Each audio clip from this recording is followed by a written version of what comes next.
I pledge allegiance to the flag of the United States of America and to the republic for which it stands, one nation, under God, indivisible, with liberty and justice for all. Thank you.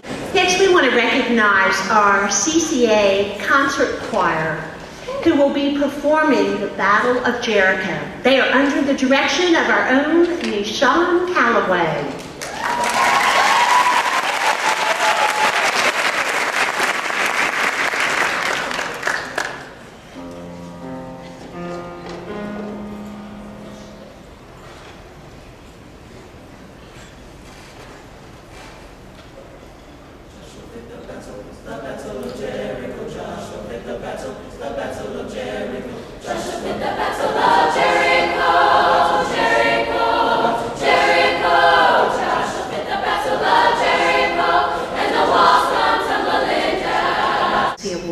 I'm going to ask that Mayor Littlefield present this certificate to this student, and that student is Ivy Dodson.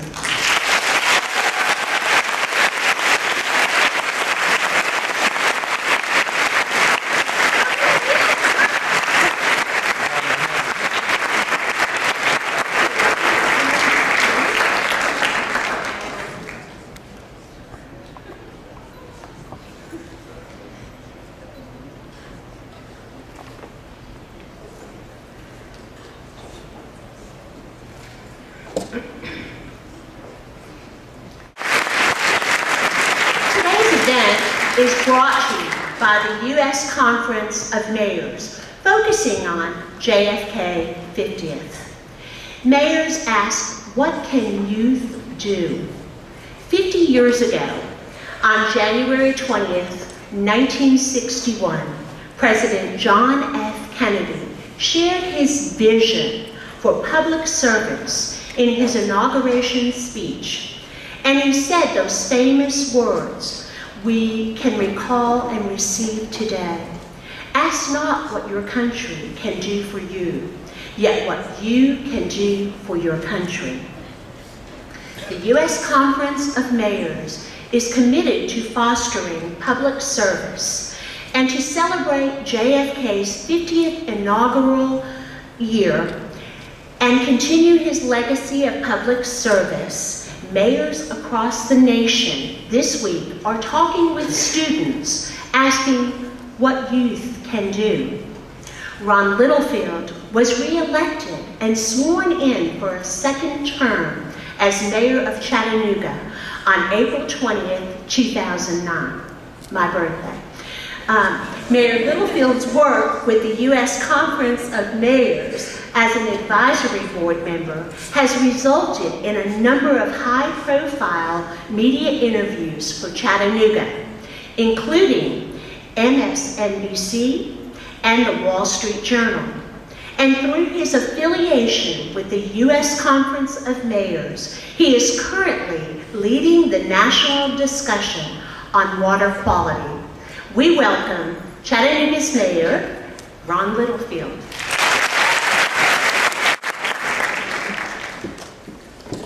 I am so inspired by all of this. And the walls came tumbling down. It's a very fitting song to set the stage for talking about John Kennedy, because events punctuate history, but ideas and inspiration are timeless, priceless, qualities that outlive a single individual. And hopefully, as his life has influenced so many, influenced generations to come. First of all, let me say that it's hard for me to believe that it's been 50 years, half a century. And I have to say in your behalf, it's Friday afternoon, it's after 3 o'clock. And if someone stood up in front of my class and said some gray-headed old coot is going to come and talk to you about a former president, I would have had trouble keeping my attention. But I see every one of you have your eyes glued to me, and that both inspires me and frightens me a little bit. 50 years ago, I was 14 years old. I was right where many of you are. And it was a different world. You've heard all those stories from, not just from your parents, because they're older than that now, from your grandparents, some from your great-grandparents. Television was black and white. There were 3 channels, not 300. Cars were not air-conditioned. There were no heated seats. There was no power steering.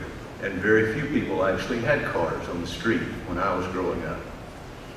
They were not a commodity that everyone enjoyed. They were a luxury, as were phones. And we take phones for granted now. I'm sure you all have a cell phone back there somewhere, or in your locker, or wherever you're allowed to have it. But when I was growing up, when I was that age, there were party lines. That meant you could go to your wired phone, if you had one of those, and pick it up, and someone else might be talking on the phone. It was a very different world. And space, now with all the shuttles now almost all behind us, we have begun to take space for granted, but it was very much an issue of science fiction when I was growing up. And of course, the social environment was very different. We were a very racially segregated country, not just in the South, but everywhere. And when we look at a crowd like this, and we think about a half a century ago, how different it would have been, and how different it would have been if we did not have the inspiration of being together as a community and as a country. We think about how ridiculous it was and how much time we wasted. But John Kennedy helped us put that behind us. January 2nd, 1960, John Kennedy strode onto the national stage and began to run for the President of the United States. He was a young senator from Massachusetts, and the election was in November of that year.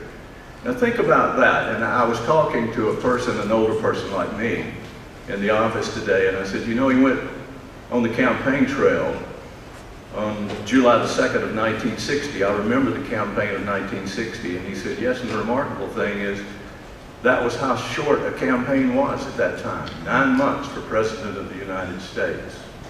Think about that when you hear all of the constant campaigning that goes on nowadays.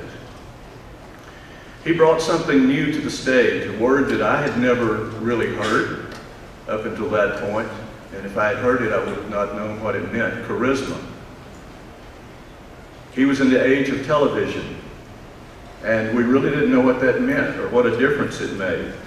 The old president, which I remember very well, Eisenhower, Dwight Eisenhower, 5-star general, hero of World War II, and certainly a person who was admired and respected, but he was old and bald and bland, and he was a man who read his speeches. I remember seeing him in films and on television, holding his speeches and reading them line by line. Kennedy was a different kind of potential president at that point.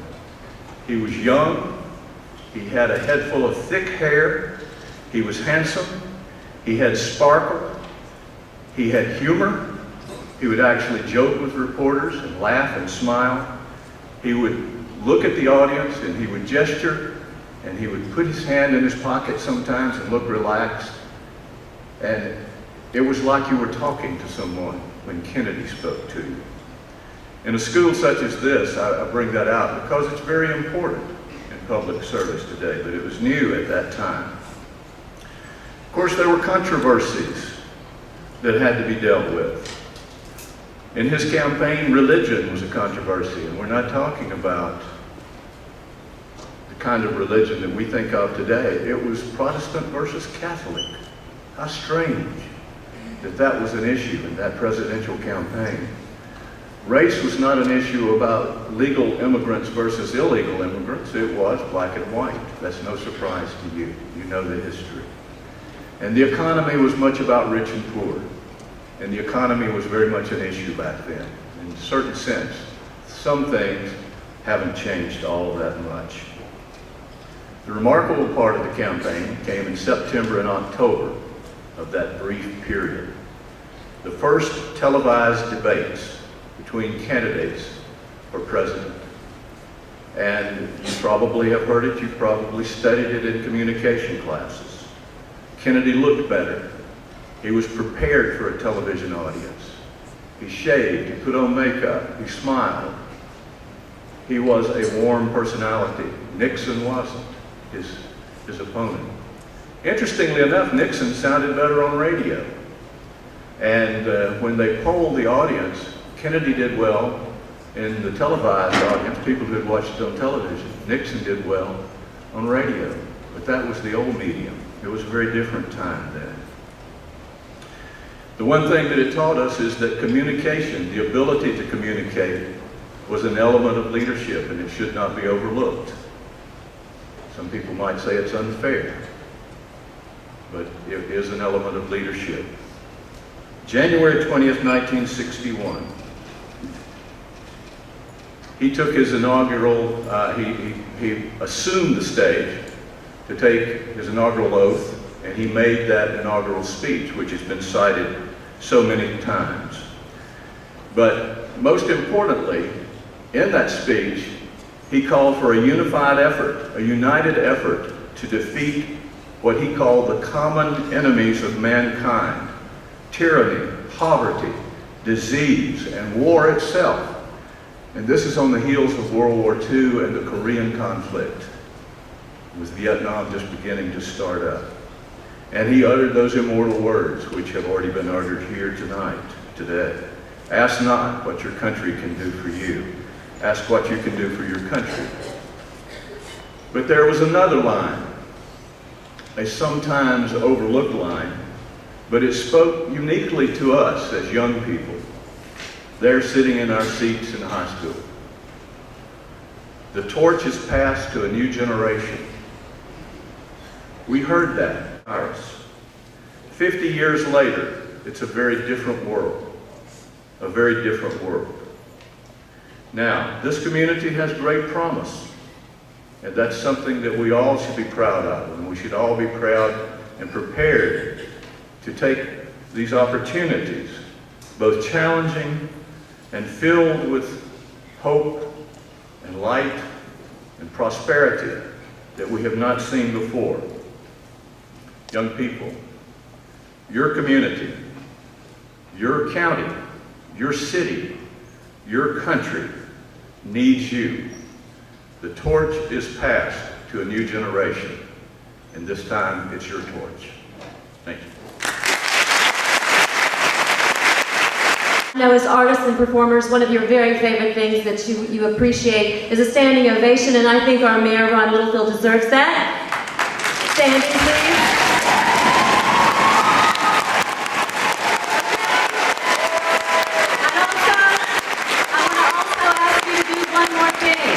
If you are part of Chattanooga telling how important this school is, how important community and public service is, and your voice will be part of that. Now, I want you to say, for Mayor Littlefield, for all of the students in the community that are here for today, and for the country, I want you to recite back President Kennedy's famous quote, "Ask not what your country can do for you, ask what you can do for your country." What your country can do for you, ask what you can do for your country.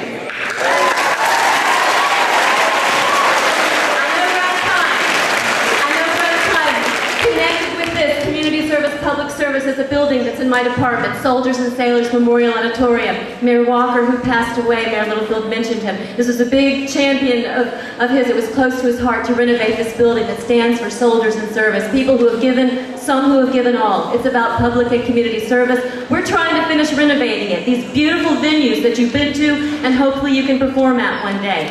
So when you leave here, turn your cell phones on, look at that Pepsi grant information. We're going for the $250,000 and we need your help. Thank you and God bless you.